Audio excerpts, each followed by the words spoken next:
welcome to this Monday's Moyo Movement. Today I'm going to show you how to release the hamstrings, and specifically the hamstring insertion up into the hip, because it's a high tension point. And when we release that high tension point, we can get more extensibility and more glide in this muscle group.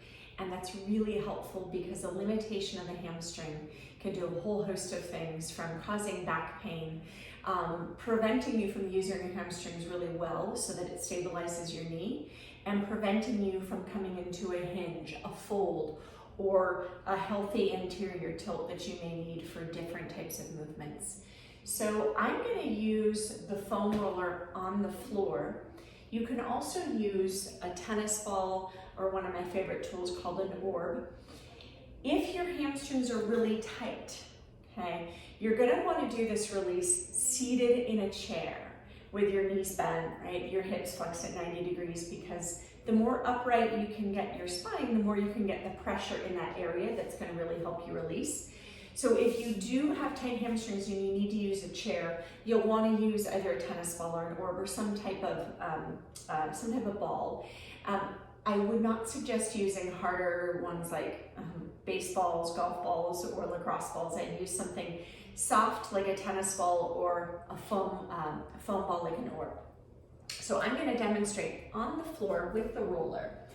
And we're going to do a couple different things. We're going to actually move side to side, so we do what's called cross fibering, because the hamstrings is a muscle group. And so where the endpoints of those muscle bellies come up into the ischium, the sit bone, we want to get a little bit of moving across the fibers. So if they're a little stuck together, we'll start to break some of that stickiness up. And as well, we're going to then come to a place where we're just going to hold, and we'll do a little bit of movement forward in the torso and back up, so that we can just get some extensibility as we hold or pin that area of the muscle group. So if we're going to do the hamstrings on the floor, because we have enough extensibility to do so and straighten the leg, you're going to straighten out. Let's try right leg first. Left knee bent with a foot on the floor to stabilize you. And I'm placing it right at the attachment point to the sit bone. So you're kind of bumping it into, you're not rolling it on top of, but you're bumping it into that sit bone. So imagine if you're seated in a chair and you've got a ball underneath that side, you're going to do the same movements, okay? So we're going to go side to side, just kind of rolling the attachment point, doing again what we call cross fibering. And as you do this, again, always being embodied, right? Being in the feeling or the felt sense experience. So you're really tuning in. You can either close your eyes, or you can just fix your gaze on something so that you can tune really into this particular area of the body. And just notice what's kind of showing up here. And notice if you're wanting to resist into it because there's discomfort. And so you want to keep moving away from any significant discomfort that makes you kind of want to hold your breath, and just be aware of it.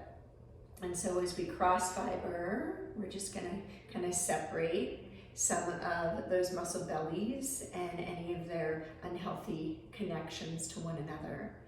And then I want you to go into a position of hold where you can feel the tension that you know would serve you to release, and hold it there. And then if you can go any further, you're just going to do one fold, keeping your spine straight. You're going to do this in a chair if you're seated in a chair, but same thing, spine straight. And then you're going to come to a comfortable position of hold. And then really tune into your breathing rhythm, because the process of being embodied and allowing the nervous system to come along for this is really important.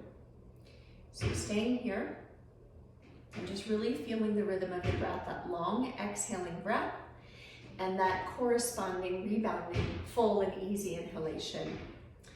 And so noticing the breathing, so we're starting to balance the nervous system, letting the nervous system know that what we're doing is perfectly okay, even though there's a feeling of discomfort. And then tuning in the moment, the feeling that we are experiencing through that pressure, just really showing up to hold space for that experience to be just as it is. Really tuning in again, closing your eyes if that feels best, or just fixing your gaze so the visual input is steady and quiet. And then shift your awareness back to your breathing.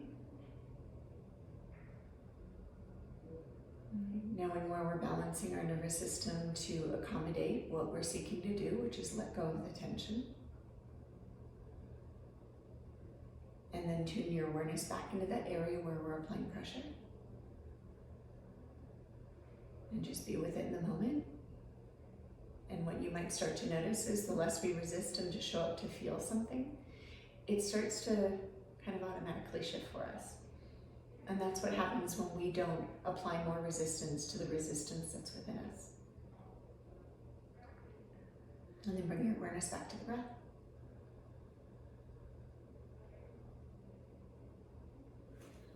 And then I'm going to come off.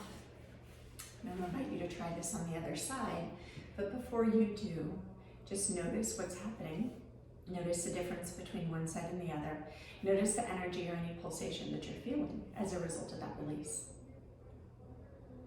And then I invite you, as you move the body, if you're doing a practice of yoga where you're folding forward, just kind of feeling how you get a little bit more ease of movement in the pelvis, how you fold better, maybe how you can squat a little bit more with a better connection through your feet because your hips are moving better.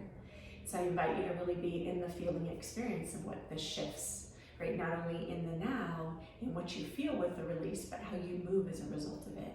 Just be really embodied in the experience of being here. So thank you so much for being here. I look forward to seeing you next Monday. Namaste. If you liked my video, please hit the subscribe button below. It helps me to continue to serve you and others.